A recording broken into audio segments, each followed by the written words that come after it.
First contact gone wrong, the alarm bells rang through the Galactic Council station like screams in the void. Captain Tom Blake stood on the bridge of the human warship Thunder, watching his tactical display with growing concern. 300 alien ships surrounded his vessel, their weapons charged and ready to fire. "Sir, they're not responding to our peace signals," reported Lieutenant Mike Ross from the communications station. His young face showed worry as he adjusted the transmission frequencies again. Tom rubbed his beard and stared at the main screen. The alien fleet looked beautiful sleek ships with curved hulls that gleamed like silver jewelry against the stars. Nothing like the massive, angular warship he commanded. The Thunder was built for war, even though they had come here seeking peace. "Keep trying, Mike. Tell them we're here to talk, not fight." 2 hours earlier, the Thunder had dropped out of hyperspace at the edge of Council territory. It was humanity's first journey beyond their home system, their first attempt to make contact with the galactic community they had detected through long-range sensors. The ship itself was a marvel of human engineering. Nearly 3 kilometers long, its dark gray hull was covered in armor plating thick enough to stop asteroid impacts.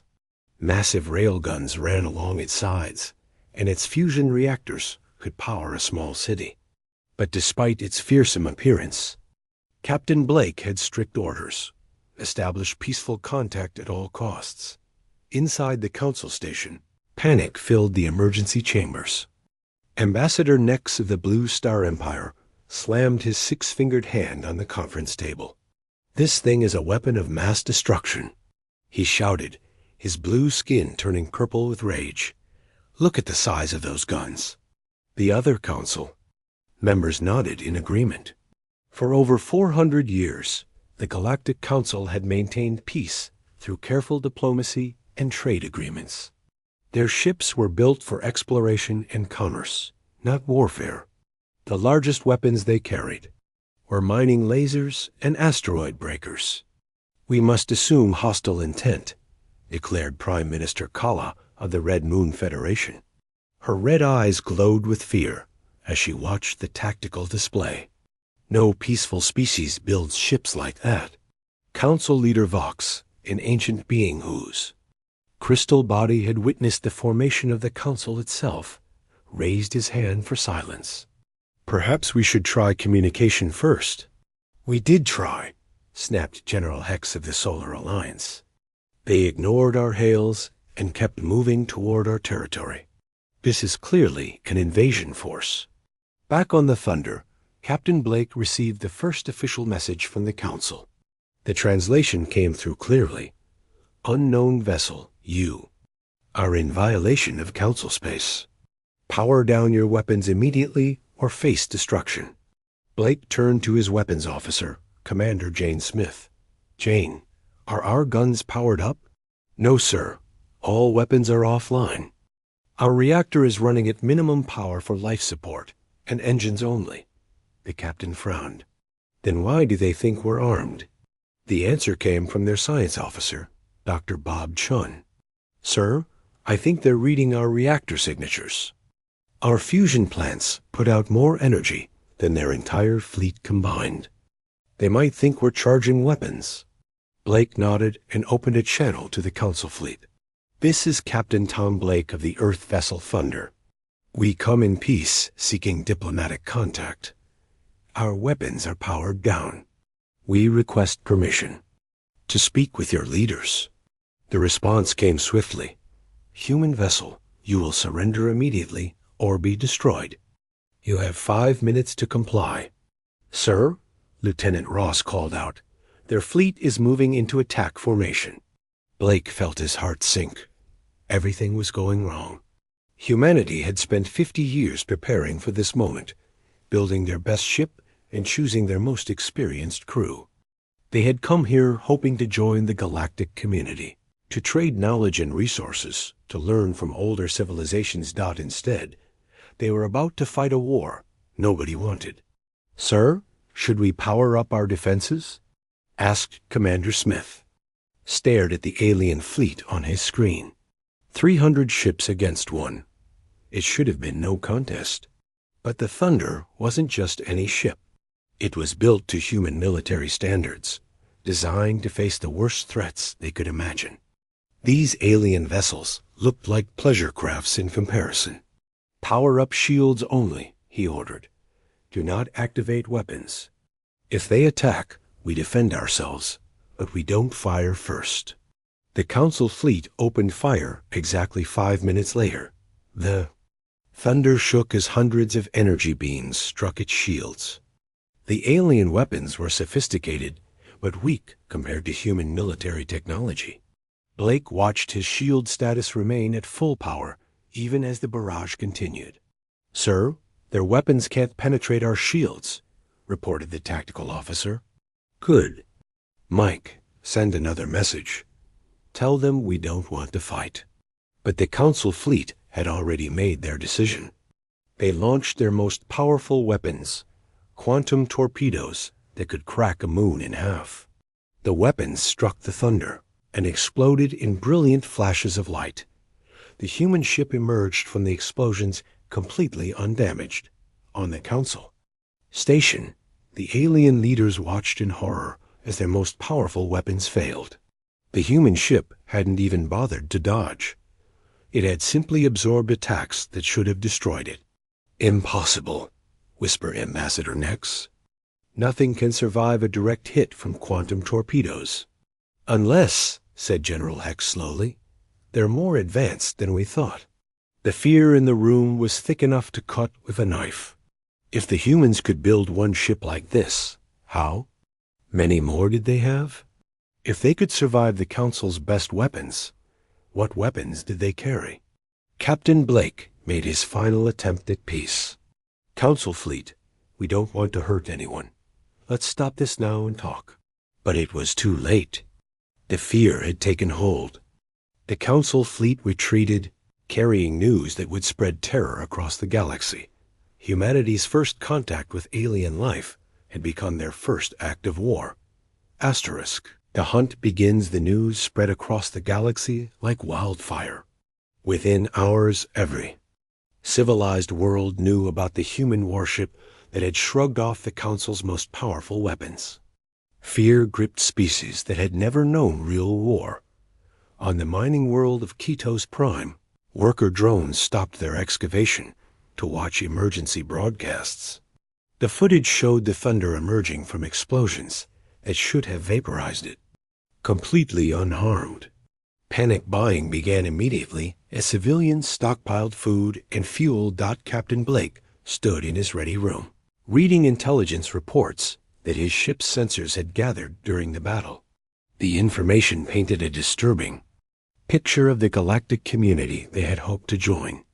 "Sir, we're receiving another transmission from the Council," announced Lieutenant Ross over the intercom. Blake returned to the bridge where the main screen showed Council Leader Vox's crystal form.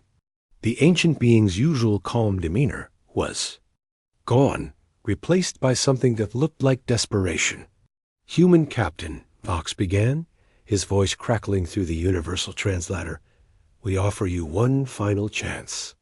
Leave our space immediately and never return. We will not pursue you." Blake stepped forward. "Council Leader, we came here seeking friendship.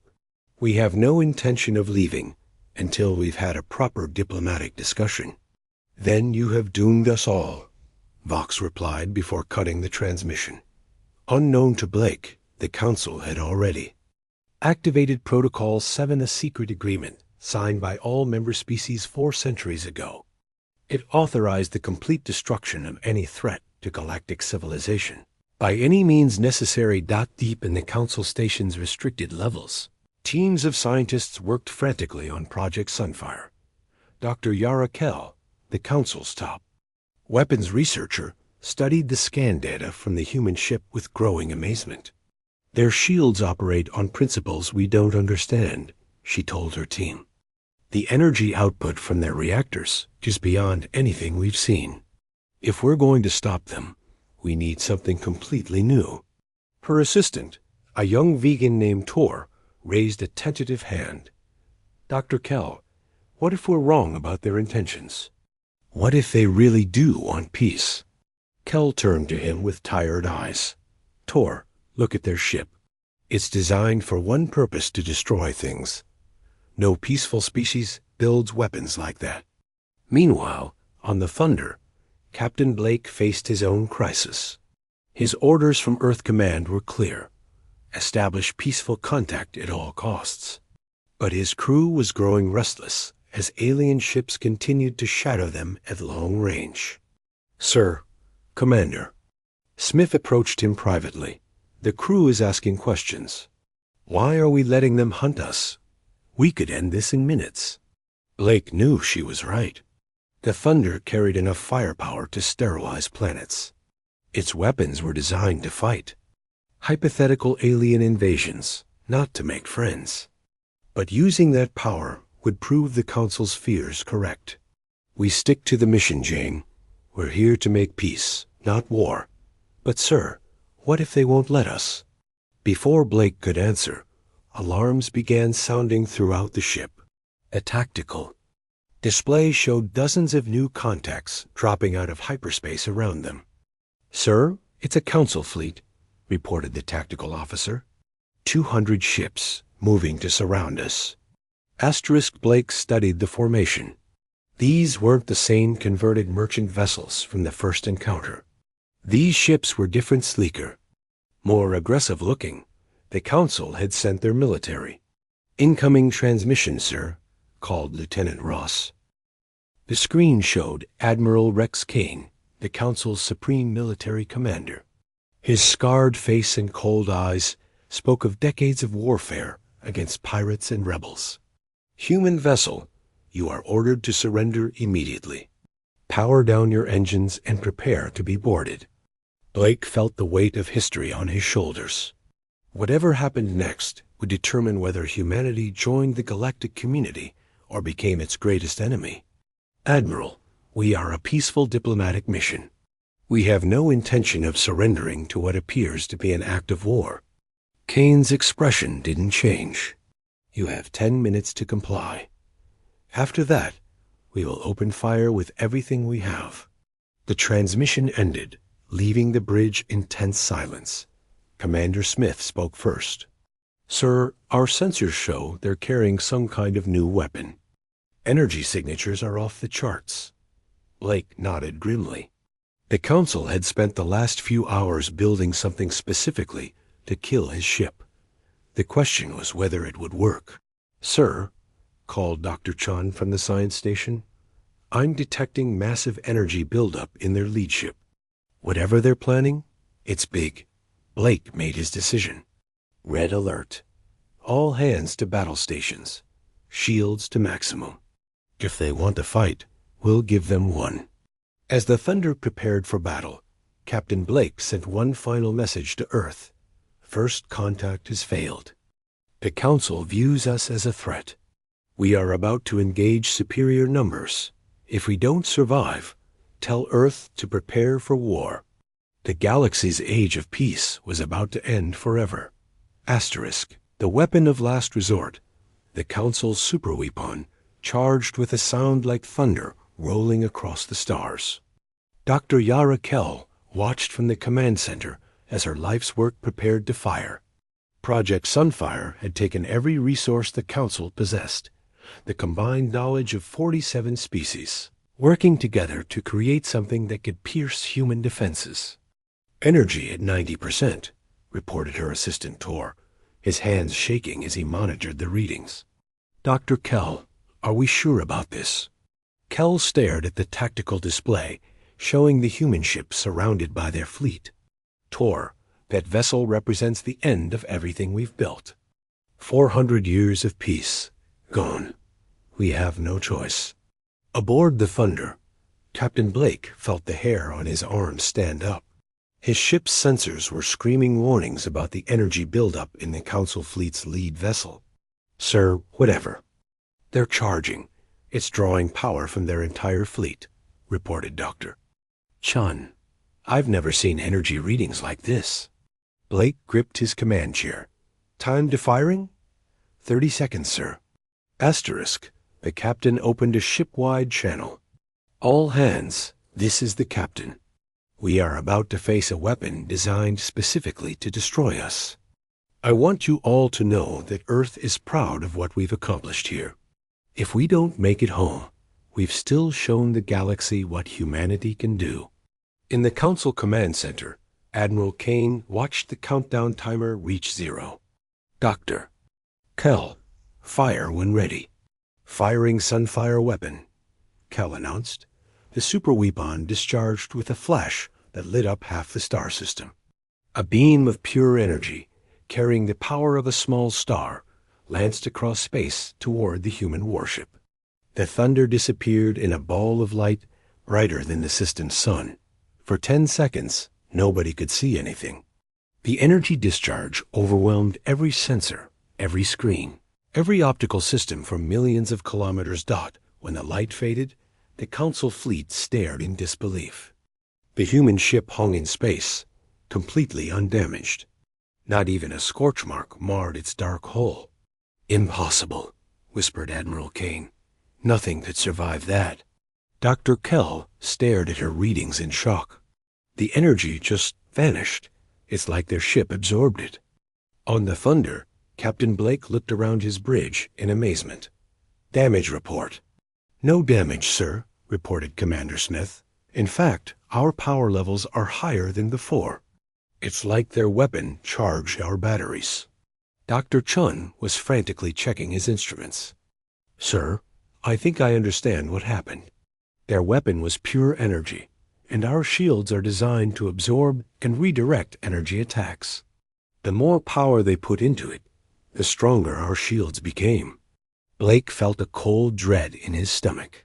The Council had just fired their most powerful weapon, and it had only made his ship stronger. Now they would be truly terrified. The Council fleet began to retreat, but Blake knew running wouldn't solve anything. He opened a channel to all ships. "Council fleet, this is Captain Blake. I'm going to do something to prove we're not your enemies." Without waiting for a response, Blake gave an order that shocked his crew. "All hands, prepare for emergency shutdown. We're going to power down the ship completely." "Sir?" Commander Smith stared at him. "If we shut down now, we'll be defenseless." "That's the point, Jing. We need to show them we're not a threat." Against all military protocol, the Thunder began powering down its systems. The massive fusion reactors went offline one by one. The shields that had protected them flickered and died. The weapons that had never been fired went dark in minutes. The most powerful warship in the galaxy became a floating metal shell. Blake activated the ship's emergency beacon and sent a message. "On all frequencies, Council fleet, we are now completely defenseless. Our weapons are offline, our shields are down, our engines are dead. We are at your mercy. Please, let's talk." The Council fleet stopped retreating. Admiral Kane stared at his tactical display in confusion. "What are they doing?" "Sir, they've powered down everything," reported his tactical officer. "They're completely helpless." Dr. Kell was equally baffled. "This doesn't make sense. Why would they make themselves vulnerable?" On the Council station, the emergency session was in chaos. The alien leaders shouted over each other as they tried to understand what the humans were doing. "It's a trap," insisted Ambassador Nex. "They're trying to lure us closer." "But why?" asked Minister Kala. "They just prove they're invincible. Why pretend to be weak?" Council Leader Vox raised his hand for silence. In the quiet that followed, he spoke slowly. Perhaps we were wrong about them." The ancient being's words sent a chill through the chamber. If they had been wrong, if the humans really were peaceful, then the Council had just committed an act of war against innocent visitors.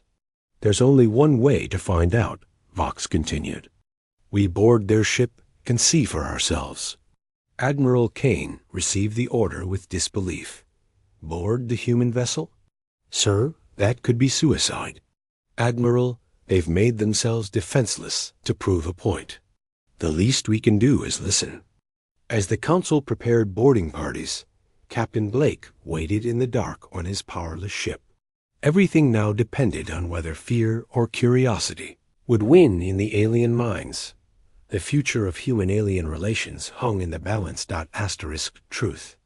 In the darkness, the council boarding shuttle docked with the Thunder in complete silence. Admiral Kane led the boarding party himself, accompanied by Dr. Kell and a team of armed guards. As the airlock opened, they expected to find corridors filled with warriors ready for battle. Instead, they found Captain Blake waiting alone in the docking bay, his hands raised and empty. "Welcome aboard the Thunder," Blake said simply. "I'm Captain Tom Blake, commander of this vessel." Kane kept his weapon drawn, but lowered. The human looked tired, older than his years, with gray in his hair and lines around his eyes. This wasn't the face of a conqueror. "Captain Blake, I am Admiral Kane. We are here to understand your intentions." Blake nodded. "I'd like that very much. Please, follow me." He led them through corridors that should have been filled with soldiers, but instead held only a few crew members going about their duties. The aliens noticed something strange. The humans weren't carrying weapons. Even the security personnel they passed were unarmed. "Where are your warriors?" asked Dr. Kell suspiciously. "We don't have warriors," Blake replied. "We have soldiers, but they're not here." "This is a diplomatic mission." Kane stopped walking. "You're telling us that your most powerful warship doesn't carry an army?" "Correct. We brought engineers, scientists, diplomats, and a small security team. We came here to learn, not to fight." The boarding party exchanged glances. This wasn't what they had expected. Blake led them to the ship's main conference room, where he activated a holographic display. "Let me show you why we're really here." The hologram showed Earth a blue and green world orbiting a yellow star. Then it showed the vast emptiness around humanity's home system. "We've been alone for our entire history," Blake explained. "When we finally developed the technology to detect your civilizations, we were amazed. We spent 50 years preparing for this moment, the chance to meet other intelligent species." Dr. Kell studied the display. "But your ship, it's a weapon." Blake nodded sadly. "Yes, it is. We built it because we didn't know what we'd find out here. We thought we might face hostile aliens, so we prepared for the worst. But we hoped for the best." "The worst?" Kane asked. "War," Blake said simply. "Invasion. Destruction. We built the Thunder to protect Earth if we found enemies. But we didn't find enemies. We found you." The hologram changed to show the human ship under construction. The aliens watched as thousands of workers assembled the massive vessel in Earth's orbital shipyards.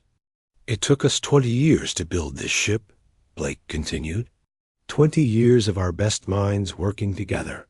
And when it was finished, we didn't fill it with weapons. We filled it with gifts." "Gifts?" Kell asked. Blake smiled for the first time since they'd met. "Would you like to see?" He led them to the ship's massive cargo bays. When the lights came on, the aliens gasped. The bays were filled with art, music, literature, and scientific data from Earth, paintings from every human culture, recordings of symphonies and songs, books containing the wisdom of centuries, models of human architecture, samples of Earth's plants and animals, and complete databases of human knowledge. "We brought everything we thought you might want to know about us," Blake explained. "Our history, our culture, our science. We wanted to share it all." Kane lowered his weapon completely. "You came here to give us gifts?" "We came here to make friends," Blake replied. "We've been alone for so long that the idea of joining a galactic community, it's been our dream for generations." Dr. Kell walked among the displays, her scientific mind amazed by what she saw. Human art that moved her in ways she couldn't explain. music that seemed to speak directly to her soul, scientific theories that opened new possibilities she had never imagined. "This is incredible," she whispered. "Your species has achieved so much." "We've achieved nothing compared to what we could accomplish together," Blake said. "Imagine what we could learn from each other, what we could build together." Kane was examining a display of human medical advances. "These treatments, they could save millions of lives across the galaxy. And your technologies could help us explore the universe in ways we never imagined," Blake replied. "That's why we're here." The boarding party spent hours in the cargo bays, exploring the treasures that humanity had brought as gifts. They saw no weapons, no invasion plans, no signs of conquest. They saw only a species desperate to end its cosmic loneliness. Finally, Kane spoke. "Captain Blake, we owe you an apology. We let fear cloud our judgment." "No apology necessary," Blake replied. "You were protecting your people. I understand that. But now you know the truth." Kel looked up from a display of human poetry. "What happens now?" Blake smiled. "Now we start over. We introduce ourselves properly. We learn about each other. We become friends." Kane activated his communicator. "Admiral Kane to Council Station. Cancel all military operations. The humans are not our enemies." The response came back immediately. "Admiral, are you certain?" Kane looked around the cargo bay filled with gifts of art and knowledge. "I'm certain. They came here to join us, not to conquer us." As the boarding party prepared to return to their ship, Blake made one final request. "Admiral, would you be willing to take some of our gifts back with you? To show your people who we really are?" Kane smiled the first genuine smile he'd worn in days. "Captain Blake, I'd be honored." The war that never should have started was finally over. The real first contact was about to begin. A New Dawn 6. Months after first contact, the Galactic Council Station had transformed into something unprecedented, place where humans and aliens worked side by side. Captain Blake stood in the main conference hall, watching delegates from 47 species examine human art and technology with wonder instead of fear. The formal ceremonies had taken weeks. Apologies were offered and accepted. Treaties were signed. The Council officially welcomed humanity as its newest member species. But the real changes were happening in the smaller moments. The conversations between species that had never spoken before. The sharing of knowledge that benefited everyone. Dr. Kell had become humanity's closest alien friend. She spent her days in the Thunder's laboratories, working alongside Dr. Chun to combine human and council technologies. Their first breakthrough had been a new type of medical scanner that could detect diseases in any species. "Tom, you need to see this," Kell called out as Blake entered the lab. On the display screen was a star map showing the galaxy's outer rim. Red dots marked dozens of locations where long-range sensors had detected something troubling. "What AM I looking at?" Blake asked. "Threats," Kell replied grimly. "Real ones this time. These signals started appearing 3 weeks ago. Something is coming from outside the galaxy." Blake studied the readings. "Pirates? Rebels? Worse, much worse." Kell enhanced the display. "These energy signatures don't match any known species. Whatever they are, they're not from our galaxy." The discovery sent shockwaves through the council. Emergency sessions were called. Military leaders who had been planning to retire were suddenly back in uniform. The galaxy faced its first real external threat in over 1,000 years. In the council chambers, the debate was fierce. Some species wanted to hide, to pull back their fleets and defend their home systems. Others argued for immediate military action. But it was Council Leader Vox who asked the crucial question: "What do our human friends recommend?" All eyes turned to Blake, who had been quietly studying the intelligence reports. "We recommend what we've always recommended. We work together." But these ships, protested Ambassador Nex, they're massive. Our combined fleets might not be enough. Blake smiled. Then it's a good thing we're not just combining our fleets. Over the following weeks, the galaxy witnessed something extraordinary. Human shipyards, working with alien designers, began producing vessels that combined the best of both technologies. Council ships gained human armor and weapons. Human ships gained alien speed and efficiency. The Thunder itself underwent a transformation. Its weapon systems were upgraded with Council energy technology. Its shields were enhanced with crystal matrices from the Charnot world. Its engines were modified with vegan hyperdrive improvements. But more importantly, its crew was no longer entirely human. Sir, alien contact bearing 27 Mark 8, reported Lieutenant Ross from his station. Beside him sat Navigator Z, a four-armed Vorthan who had joined the crew 3 months ago. Thank you, Mike. Z, plot an intercept course. The alien. Invasion had begun exactly as the sensors predicted. Massive black ships, each one the size of a small moon, emerged from hyperspace at the galaxy's edge. They destroyed everything in their path without communication, without warning, without mercy. The combined Council human fleet met them at the outer rim. Blake stood on the bridge of the Thunder, but he wasn't alone. Admiral Kane commanded the sea. Battle from the Council flagship Unity. Dr. Kell coordinated the fleet's scientific operations from her research vessel. Across the fleet, humans and aliens worked together as one people. All ships, this is Admiral Kane, came the voiceover. The communication system. Today we fight not as separate species, but as one galactic family. The enemy threatens us all, so we defend each other. The battle was fierce. The invaders' weapons were powerful, their ships nearly indestructible. But they had made one crucial mistake. They had given the galaxy time to unite. Human weapons pierced their armor. Alien shields absorbed their attacks. Combined tactics that no single species could have developed turned the tide of battle.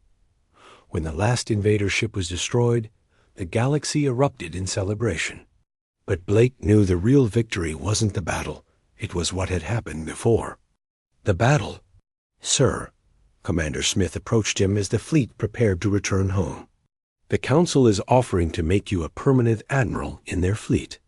Blake looked out at the stars where human and alien ships flew together in perfect formation. What do you think, Jane? I think, she said with a smile, that we finally found what we were looking for. Blake nodded. Signal Earth Command. Tell them we're staying. Tell them we're home. The galaxy had learned that sometimes the things that frighten us most are exactly what we need. A warship had terrified them, but it had also saved them. Fear had nearly destroyed them, but understanding had made them stronger. Humanity was no longer alone in the universe, and the universe was better for it. In the depths of space, new sensors detected more signals from beyond the galaxy's edge. More threats were coming. But this time, the galaxy was ready. They would face the unknown together as one people among the stars.